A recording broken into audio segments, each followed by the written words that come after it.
Hello friends, welcome to my channel. তো এর আগের লেকচারে আমি আলোচনা করেছিলাম চোঙের পার্শ্বতলের ক্ষেত্রফল, চোঙের সমগ্র তলের ক্ষেত্রফল এবং চোঙের আয়তন। তো আমি একের পর এক সূত্রগুলো লিখে নিই।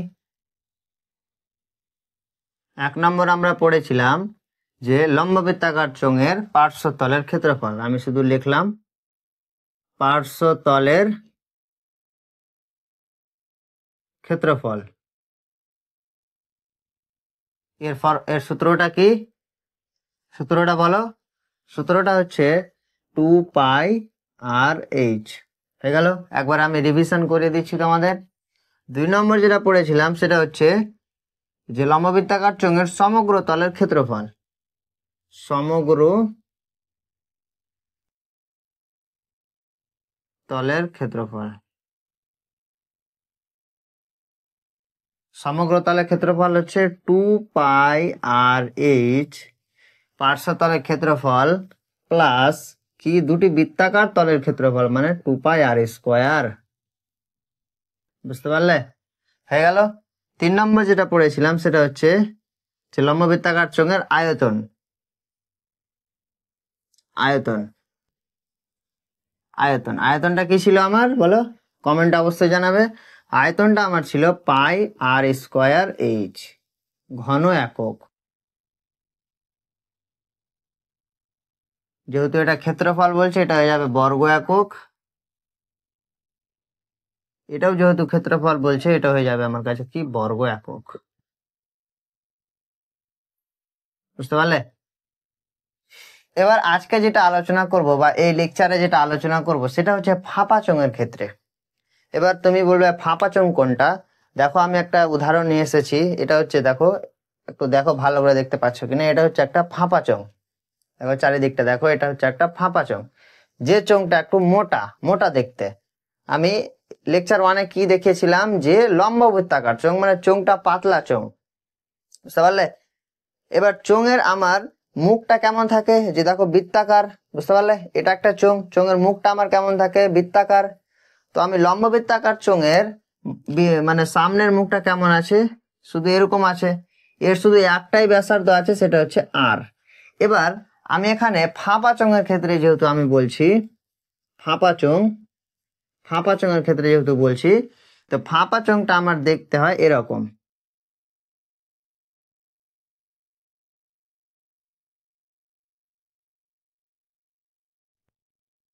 আমার ড্রয়িংটা ভালো না, তাও আমি আঁকলাম।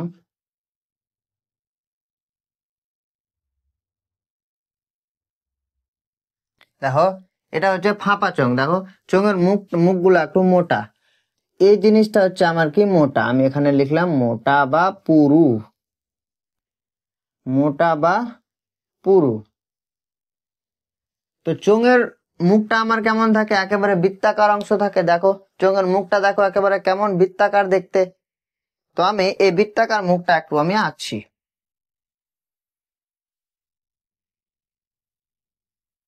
ব্যাস, হয়ে গেল। এবার এর সেন্টার হচ্ছে আমার কাছে এটা। তো আমার যেটা বড় বৃত্ত, তার ব্যাসার্ধ আমি ধরলাম এখানে কত, R1।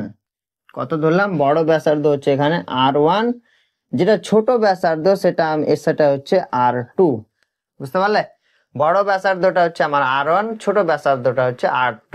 এবার তোমরা বইয়ে দেখতে পাবে বহির ব্যাসার্ধ, অন্তর ব্যাসার্ধ। বহির ব্যাসার্ধ মানে হচ্ছে মানে বাইরের যেটা ব্যাসার্ধ, বাইরের বৃত্তের যেটা ব্যাসার্ধ সেটা হচ্ছে বহির ব্যাসার্ধ।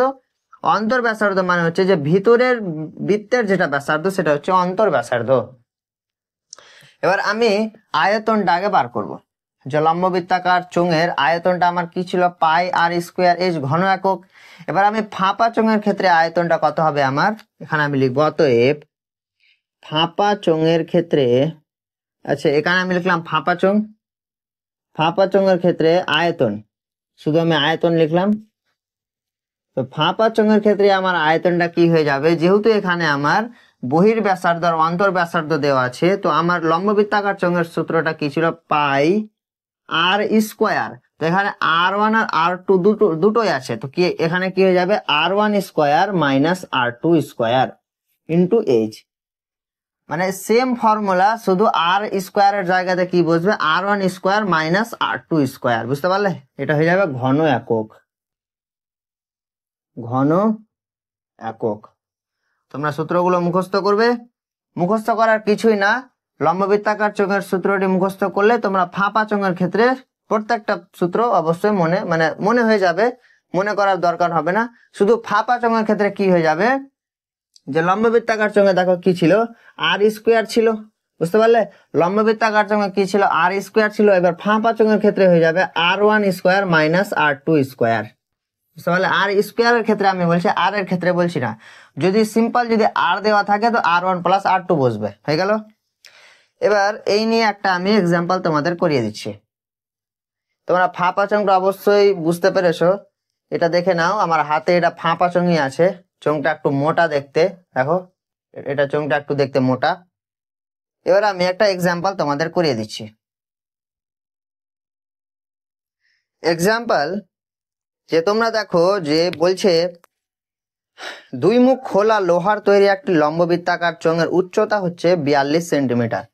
তো চোঙটি 1 সেন্টিমিটার পুরু এবং তার বহির ব্যাসের দৈর্ঘ্য 10 সেন্টিমিটার হলে চোঙটি কত পরিমাণ লোহা দিয়ে তৈরি? আচ্ছা, এটা আমাকে বার করতে হবে যে চোঙটির উচ্চতা হচ্ছে 42 সেন্টিমিটার। এখানে এইচ এর মানটা কত আমার? 42 সেন্টিমিটার। 42 সেন্টিমিটার, আমি কিছু আর করলাম না এখানে। তারপর চোঙটি হচ্ছে 1 সেন্টিমিটার পুরু। আমি চোঙের মুখটা আগে এঁকে নিই, যেহেতু ফাঁপা চোঙ বলছে। তো ফাঁপা চোঙের ক্ষেত্রে এই পুরু কথাটা মানে কি, যে এই মোটা, চোঙটা কতটি মোটা, বুঝতে পারলে? এটা হচ্ছে আমার 1 সেন্টিমিটার। আমি শুধু এখানে 1 লিখলাম, একটু লিখাটা বড় করছি, তোমরা দেখতে পাবে। এটা হচ্ছে 1 সেন্টিমিটার। এর মানটা হচ্ছে মানে চোঙটা 1 সেন্টিমিটার পুরু বা মোটা। তারপর বলছে তার বহির ব্যাসের দৈর্ঘ্য 10 সেন্টিমিটার। তো বহির ব্যাস মানে কাকে বলবো, যে যেটা বাইরের যেটা বৃত্ত আছে তার ব্যাসটা হচ্ছে 10 সেন্টিমিটার। তো ব্যাসার্ধটা আমি বার করব। ব্যাসার্ধ মানে কি, যে ব্যাসের অর্ধেক। এখানে আমার ব্যাসের মানটা হচ্ছে 10 সেন্টিমিটার, তো ব্যাসার্ধ হয়ে যাবে আমার, অতএব বহির ব্যাসার্ধ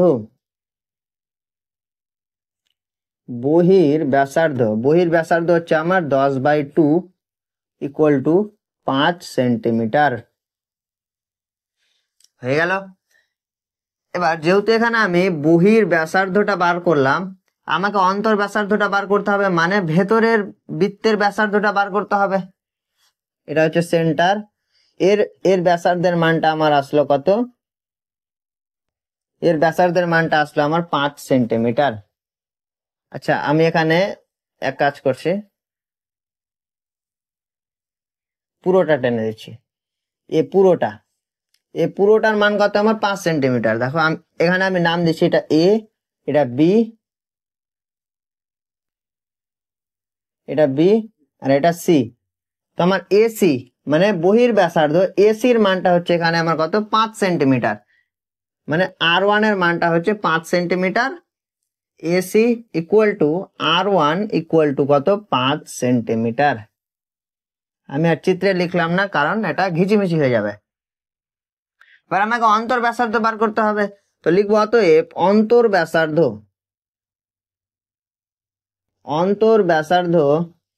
ব্যাসার্ধ কত আমার হয়ে যাবে? এখানে আমার পুরোটার মান কত দেওয়া আছে? 5 সেন্টিমিটার দেওয়া আছে, আর এখানে পুরো আমার কতটা? 1 সেন্টিমিটার। তো এ বির মানটা আমি পেয়ে যাব। দেখো এখানে এসির মানটা হচ্ছে 5 সেন্টিমিটার আর বিসির মানটা হচ্ছে 1 সেন্টিমিটার। তো আমি এ বির মানটা পেয়ে যাব কেমন করে, যে দেখো এ বি ইকুয়াল টু অন্তর ব্যাসার্ধ, এ বি ইকুয়াল টু কত আমার? যে এসি মাইনাস বিসি।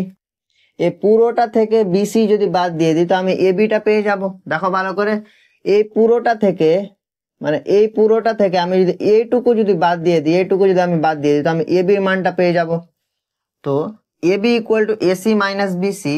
তো এসির মানটা হচ্ছে 5 সেন্টিমিটার মাইনাস বিসির মানটা হচ্ছে যে চোঙটা পুরো কতটা, সেটা হচ্ছে 1 সেন্টিমিটার, হয়ে গেল। এটা হচ্ছে 4 সেন্টিমিটার। তো অন্তর ব্যাসার্ধের মান আমি পেয়ে গেলাম 4 সেন্টিমিটার। এবার আমি কি করব, সূত্রতে মানগুলো পুট করব এবং অ্যান্সারটা পেয়ে যাব, কারণ আমার কাছে সবকিছু ইনফরমেশন দেওয়া আছে যা যা লাগবে।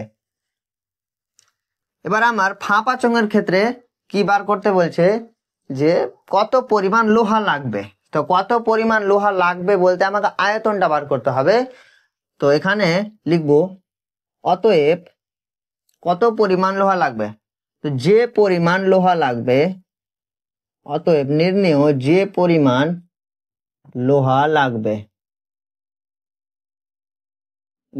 লাগবে সেটা কত আমার,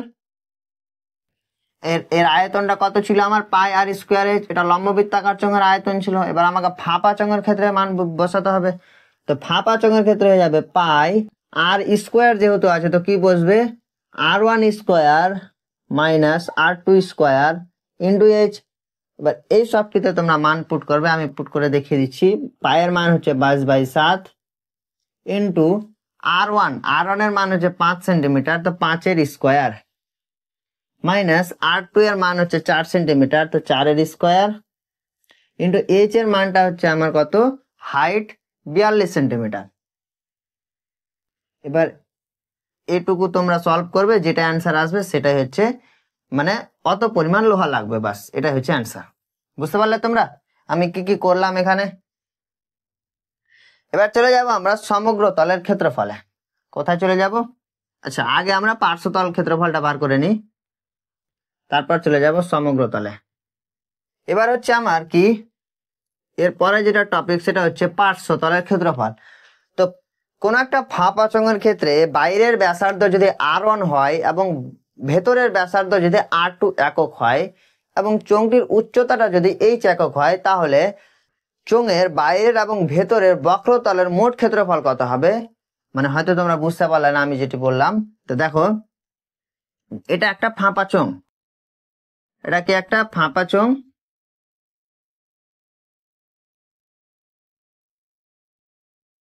এটা হচ্ছে একটা ফাঁপা চোঙ। তো এই ফাঁপা চোঙের কি বলছে যে বাইরের ব্যাসার্ধটা হচ্ছে R1, ভেতরের ব্যাসার্ধ হচ্ছে R2 এবং চোঙটির উচ্চতাটা হচ্ছে কত, H একক।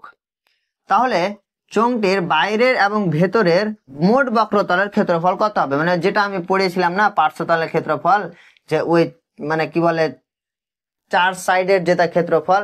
ধরো একটা পৃষ্ঠাকে, ধরো এটা একটা পেজ, এই পেজটাকে আমি কি করব, চোঙ বানাবো। তো এই পাঁচটাকে আমি কি করব, মুড়ি এসে এই পাশ দিয়ে সেলো টিপ দিয়ে লাগিয়ে দিব, তো কি হয়ে যাবে, একটা চোঙ তৈরি হয়ে যাবে। তো আমি চার সাইডে যদি আমি একটা রং দিই, তো কি করতে হবে, পার্শ্বতলের ক্ষেত্রফলটা আমাকে বার করতে হবে। তো এক্ষেত্রেও সেম, যে এখানে ফাঁপা চোঙের ক্ষেত্রে শুধু ব্যাসার্ধটা আলাদা, অন্তর ব্যাসার্ধ আর বহির ব্যাসার্ধ। তো এক্ষেত্রে আমার হয়ে যাবে ফাঁপা চোঙের ক্ষেত্রে আমার পার্শ্বতলের ক্ষেত্রফলটা হয়ে যাবে, ফাঁপা চোঙ পার্শ্বতলের ক্ষেত্রফল। তো পার্শ্বতলের ক্ষেত্রফল কি হয়ে যাবে আমার, পার্শ্বতলের ক্ষেত্রফল কত ছিল, 2πr। এবার আর এর জায়গাতে বসবে, যেহেতু বহির ব্যাসার্ধ আর অন্তর ব্যাসার্ধর কথা বলছে, তো R1 plus R2 into H, এটা হচ্ছে আমার সূত্র। ফাঁপা চোঙের ক্ষেত্রে পার্শ্বতলের ক্ষেত্রফল বা মোট বক্রতলের ক্ষেত্রফলটা হচ্ছে 2πr1 plus R2 into H, এটা হচ্ছে সূত্র। আশা করছি বুঝতে পারলে, অবশ্যই মনে রাখবে। মানে লম্ববৃত্তাকার চোঙের যদি মানে ক্ষেত্রফল, তারপর সমগ্র তলের ক্ষেত্রফল, আয়তন, এগুলো যদি তোমার মনে থাকে, তো ফাঁপা চোঙের ক্ষেত্রে তোমরা ইজিলি বার করতে পারবে। শুধু আর এর জায়গাতে R1 R2 বসবে, আর স্কোয়ারের জায়গাতে কি বসবে, R1 square minus R2 square, এটা বসবে। বুঝতে পারলে? এবার চলে যাব আমরা কি, সমগ্র তলের ক্ষেত্রফল। তো সমগ্র তলের ক্ষেত্রফলেও সেম লিখবো, সমগ্র তলের ক্ষেত্রফল। তো লম্ববৃত্তাকার চোঙের সমগ্র তলের ক্ষেত্রফল কত ছিল আমার, 2πrh প্লাস 2πr স্কোয়ার বর্গ একক। এবার এক্ষেত্রে তোমরা কমেন্ট করবে যে এটা কি হবে। আমি একটু টাইম দিচ্ছি, তোমরা কমেন্ট করবে এবং অবশ্যই কমেন্ট করবে, যারা এত দূর অবধি ভিডিও দেখছো অবশ্যই কমেন্ট করবে। চলো, সমগ্র তলের ক্ষেত্রফলটা হচ্ছে যে 2πr এর জায়গাতে কি বসবে, কি বললাম, R1 plus R2 into H plus, এবার 2πr স্কোয়ার, আর স্কোয়ারের জায়গাতে কি বসবে, R1 square minus R2 square, R1 square minus R2 square বর্গ একক। বুঝতে পারলে? শুধু চোঙের লম্ববৃত্তাকার চোঙের সূত্র মনে থাকলে ফাঁপা চোঙের সূত্র অবশ্যই মনে থাকবে, কিছু করতে হবে না। আর এর জায়গাতে R1 R2, আর স্কোয়ারের জায়গাতে R1 square minus R2 square, বুঝতে পারলে? তো এই কয়টাই আমার ছিল টপিক, এই মানে 6টাই শুধু সূত্র। লম্ববৃত্তাকার চোঙের ক্ষেত্রে 3টা সূত্র, আর ফাঁপা চোঙের ক্ষেত্রে 3টা সূত্র। তো আশা করছি বুঝতে পারলে আজকের এই লেকচারটা। তো এর পরের লেকচারে, লেকচার নাম্বার 3, সেখানে আমি শুধু প্রশ্ন এবং উত্তর নিয়ে আসবো। অনুশীলনের আমি প্রত্যেকটা অঙ্ক করাবো না, কারণ অনেকটি লেকচার হয়ে যাবে, তো সিলেবাস শেষ হবে না। তো আমি কি করব, যেগুলো ইম্পর্টেন্ট, মাধ্যমিক 2026-এ যেগুলো ইম্পর্টেন্ট প্রশ্ন, সেগুলো শুধু আমি তোমাদের করাবো, এছাড়া আলতু ফালতু প্রশ্ন করাবো না। তো দেখা হবে এরপরের লেকচারে। এবং যারা চ্যানেলে নতুন আছো অবশ্যই তাদেরকে বলছি চ্যানেলটা সাবস্ক্রাইব করবে, ভুলবে না কিন্তু। তো দেখা হবে এরপরের ভিডিওতে। Thank you.